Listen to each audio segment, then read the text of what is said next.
حضرت عائشہ کو اولاد کیوں نہ ہوئی؟ کہ کیا حضرت عائشہ صدیقہ باج تھی؟ ایک مرتبہ حضرت عائشہ رضی اللہ تعالی عنہ نے حضور صلی اللہ علیہ وسلم سے فرمایا، تمام عورتوں کی اولاد ہے، میری کوئی اولاد نہیں، میں بھی خواہش مند ہوں۔ تو حضور صلی اللہ علیہ وسلم نے فرمایا، بسم اللہ الرحمن الرحیم، نبی مکرم صلی اللہ علیہ وسلم کے کشان اقدس میں آ کر حضرت عائشہ صدیقہ رضی اللہ تعالی عنہا نے جو کچھ سیکھا وہ آج پوری امت مسلمہ خصوصاً مسلمان عورتوں کے لیے بھلائی اور نجات کا سامان بنا ہوا ہے۔ نبی کریم صلی اللہ علیہ وسلم پوری کائنات کے معلم اعظم کی حیثیت سے حضرت عائشہ صدیقہ رضی اللہ تعالی عنہا کی تربیت فرماتے رہے۔ آپ صلی اللہ علیہ وسلم اپنے جملہ ازواج کے ایک ایک فعل کی نگرانی فرماتے اور کہیں کوئی لغزش نظر آتی تو فوراً اصلاح فرماتے۔ اس سلسلے میں حضرت عائشہ صدیقہ رضی اللہ تعالی عنہا کو جو امتیاز حاصل ہوا وہ ایک مثال رکھتا ہے۔ حضرت عائشہ صدیقہ رضی اللہ تعالی عنہا کی عمر نکاح کے وقت کم تھی۔ اس کی وجہ یہی ہے کہ ان کے ذریعے امت کی عورتوں کی تعلیم و تربیت کا کام لینا مقصود تھا۔ حضرت عائشہ صدیقہ رضی اللہ تعالی عنہا کو اللہ رب العزت نے ذہانت عطا فرمائی۔ اس کے ہوتے ہوئے آپ کے سامنے جب بھی کوئی مسئلہ درپیش آتا تو آپ نبی کریم صلی اللہ علیہ وسلم سے پوچھ ہی لیتی، اور جب آپ صلی اللہ علیہ وسلم مسئلہ واضح فرما دیتے تو وہ انہیں ازبر یاد کر لیتے ہیں۔ یہی وجہ ہے کہ حدیث کی کتابوں میں حضرت عائشہ صدیقہ رضی اللہ تعالی عنہ سے روایت کردہ حدیثوں کی کافی تعداد ہے۔ امام بخاری اور امام مسلم علیہ رحمہ کی مطابق حضرت ابو ہریرہ اور حضرت عبداللہ ابن عمر رضی اللہ تعالی عنہ کے علاوہ کسی دوسرے صحابی نے حضرت عائشہ صدیقہ رضی اللہ تعالی عنہ سے زیادہ حدیث روایت نہیں کی۔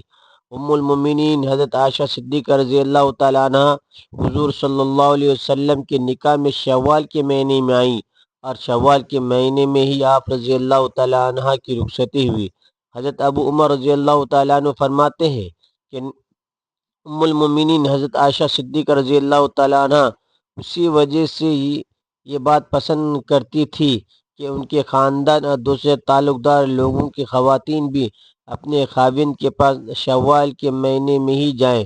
ام المؤمنین حضرت عائشہ صدیقہ رضی اللہ تعالی عنہ کے فضائل میں سے کہ حضور پاک صلی اللہ علیہ وسلم نے آپ رضی اللہ تعالی عنہ کے علاوہ کسی دوسری کنواری عورت سے شادی نہیں فرمائی، اور حضور پاک صلی اللہ علیہ وسلم اپنے تمام ازواج مطہرات میں سے حضرت عائشہ صدیقہ رضی اللہ تعالی عنہ سے ہی سب سے زیادہ محبت فرماتے تھے۔ یہاں تک کہ آپ رضی اللہ تعالی عنہ اگر کسی چیز کی خواہش کرتی تو آپ صلی اللہ علیہ وسلم پورا فرماتے۔ ایک سفر کا واقعہ ہے کہ جب حضور صلی اللہ علیہ وسلم نے ام المؤمنین حضرت عائشہ صدیقہ رضی اللہ تعالی عنہ کو نہ پایا تو فرمایا، ہائے میری دلہن۔ یہ الفاظ امام احمد علی رحمہ نے نقل کی ہیں۔ حضرت عائشہ صدیقہ رضی اللہ تعالی عنہ دین کی بہت بڑی عالمہ اور فصاحت کی دولت سے مالا مال تھی۔ نیز آپ رضی اللہ تعالی عنہ نے رسول اللہ صلی اللہ علیہ وسلم سے بکثرت حدیث روایت کی ہے۔ آپ رضی اللہ تعالی عنہ عرب کی تاریخ اور اشعار کی بھی بہت بڑی عالمہ تھی۔ یہی وجہ ہے کہ صحابہ کرام اور تابعین کی بڑی تعداد بڑی جماعت نے آپ رضی اللہ تعالی عنہ سے حدیث روایت کی ہے۔ نبی کریم صلی اللہ علیہ وسلم نے حضرت عائشہ صدیقہ رضی اللہ تعالی عنہ سے کے لیے 2 راتیں مقرر فرما رکھی تھی، ایک ان کی اپنی اور ایک ام المؤمنین حضرت سودہ رضی اللہ تعالی عنہ کی، کیونکہ وہ بوڑھی ہو گئی تھی اور انہوں نے اپنی باری بھی حضرت عائشہ صدیقہ رضی اللہ تعالی عنہ کو دے دی تھی۔ یعنی حضرت عائشہ صدیقہ رضی اللہ تعالی عنہ ام المؤمنین حضرت خدیجہ الکبریٰ رضی اللہ تعالی عنہ کے بعد ازواج میں سے خوش قسمت ترین ہیں، جنہوں نے اللہ کے نبی صلی اللہ علیہ وسلم کے ساتھ اتنی زیادہ قربت نصیب فرمائی۔ حضرت عائشہ حضور صلی اللہ علیہ وسلم کی رفاقت میں تقریباً 8 سال اور 5 ماہ رہیں، لیکن اس تمام عرصے میں آپ رضی اللہ تعالیٰ عنہ کی یہاں کوئی اولاد نہ ہوئی۔ آپ نبی کریم صلی اللہ علیہ وسلم کے صاحبزادے جناب سیدنا ابراہیم رضی اللہ تعالیٰ عنہ کی حضرت ماریہ رضی اللہ تعالیٰ عنہ کے بطن اقدس سے پیدا ہوئی تو حضور صلی اللہ علیہ وسلم کی باقی تمام بیویاں رشک کے کھانے لگی، انہیں یہ بات گرا گزری۔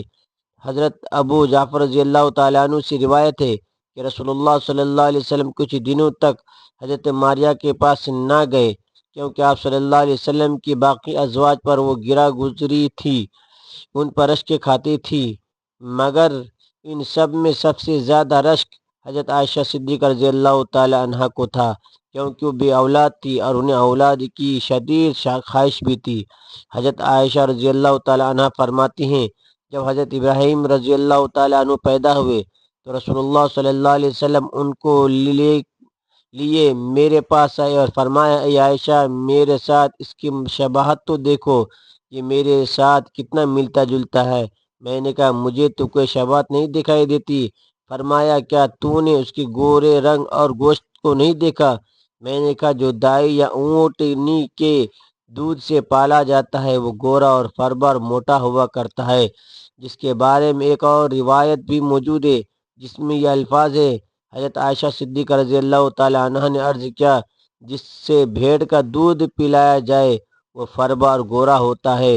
ام المومنین حضرت عائشہ رضی اللہ تعالی عنہ نے یہ کیوں فرمایا؟ جس کے بارے میں محمد بن عمر رضی اللہ تعالیٰ عنہ کہتے ہیں کہ رسول اللہ صلی اللہ علیہ وسلم کی چند رات بھیڑیاں بکریاں حضرت ابراہیم علیہ السلام کے واسطے مخصوص تھے، ایک اونٹ کا دودھ بھی ان کے لیے خاص تھا، یہ وجہ کہ ان کا اور ان کی والدہ کا جسم اچھا تھا۔ ناظرین، یہاں پر آپ کو ایک اہم بات بتاتے چلیں کہ حضرت عائشہ صدیقہ رضی اللہ تعالی عنہ کی کنیت ام عبداللہ تھی، لیکن ام عبداللہ آپ کی اولاد نہیں ہیں بلکہ آپ کے بھانجے تھے، جو کہ حضرت عبداللہ ابن زبیر رضی اللہ تعالی عنہ ہیں۔ جب ان کی ولادت ہوئی تو رسول اللہ صلی اللہ علیہ وسلم نے ان کے منہ میں اپنا لعاب شریف رکھا۔ حضور پاک صلی اللہ علیہ وسلم نے حضرت عائشہ رضی اللہ تعالی عنہ سے فرمایا، یہ عبداللہ ہے اور تم ام عبداللہ ہو۔ حضرت عائشہ رضی اللہ تعالی عنہ فرماتی ہیں، اس کے بعد سے ہمیشہ میری کنیت ام عبداللہ ہی رہی، جبکہ میری کوئی اولاد نہیں تھی۔ اسی ضمن میں ایک روایت یہ بھی ملتی ہے کہ جتنا عرصہ حضرت عائشہ رضی اللہ تعالیٰ عنہ حضور پاک صلی اللہ علیہ وسلم کے ساتھ رہیں، اس عرصے میں آپ رضی اللہ تعالیٰ عنہ کو ایک حمل بھی ہوا، لیکن کچھ عرصے بعد وہ ضائع ہو گیا۔ شاہ بخاری امام احمد بن محمد قسطلانی علیہ رحمہ نقل کرتے ہیں، اس بات کی کوئی اصل نہیں ہے۔ آپ کو ام عبداللہ صرف آپ کے بھانجی کی وجہ سے کہا جاتا تھا۔ ایک دن آپ رضی اللہ تعالیٰ عنہ عذرائے حسرت حضور پاک صلی اللہ علیہ وسلم سے اس بارے میں عرض کی کہ اور خواتین نے تو اپنی سابقہ اولادوں پر اپنی کنیت رکھ لی ہے، میں اپنی کنیت کس کے نام پر رکھوں جبکہ میری کوئی اولاد نہیں؟ رسول اللہ صلی اللہ علیہ وسلم نے فرمایا، تم اپنے بھانجے عبداللہ کے نام پر اپنی کنیت رکھو، جو کہ تمہاری بہن اسماء بنت ابو بکر عبداللہ بن عوام کے بیٹے ہیں۔ بس تب سے آپ کو ام عبداللہ کی کنیت سے پکارا جانے لگا۔ دعا ہے کہ اللہ پاک دین اسلام کو پھیلانے کی ہماری اس کاوش کو قبول و منظور فرمائے اور اس سے ہمارے لیے اجر عظیم اور ہمارے لیے صدقہ جاریہ کا باعث بنے، آمین۔ ناظرین، کمنٹ باکس میں اللہ تعالیٰ کے 99 ناموں میں سے ایک نام ضرور ٹائپ کریں۔ ویڈیو اچھی لگے ویڈیو کو لائک کریں، ویڈیو کو دوستوں کے ساتھ شیئر کریں اور چینل کو سبسکرائب کرنا نہ بھولیں۔ پھر ملتے ہیں اگلے ویڈیو میں۔ اللہ حافظ۔ السلام علیکم ورحمۃ اللہ۔